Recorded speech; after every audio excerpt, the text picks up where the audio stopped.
One of the happiest times of a woman's life can also be the scariest, especially when you're living in a maternity care desert. Well, Nebraska currently ranks 9th in the nation, showing a staggering lack of care in rural areas. KETV Investigates discovered this is a problem that has existed for years with few signs of progress. Here's Kaylee Searcy.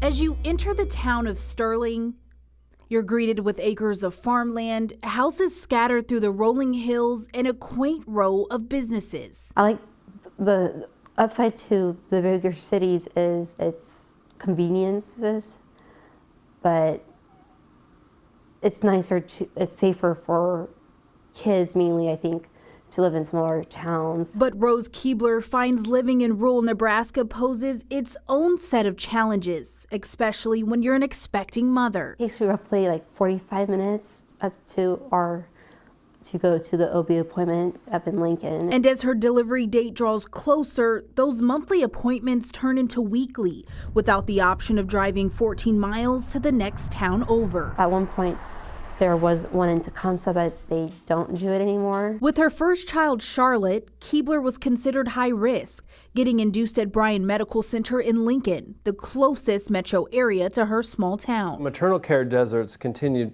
to be an increasing problem, not just in the state of Nebraska, but in the country as a whole. The rural population or parts of the states typically are more affected than more of the urban centers. Dr. Ben Byers says, according to the March of Dimes, 71% of counties in Nebraska are medical care deserts. I think most Nebraskans live in the Omaha or Lincoln area or eastern Nebraska, so they're not really too familiar with what goes out in the west and northwest part of the state. As a maternal fetal medicine physician, Byers says many of his patients are from rural regions, coming from 82% of counties without a single obstetrician to visit. Providers are increasingly choosing to locate in more urban locations. He says more money needs to be allocated from the state to draw providers to these deserts. But in the meantime, Dr. Byers says he leads a team that's adding water to the well. Simulation training, and simulation involves a mannequin that actually delivers the baby.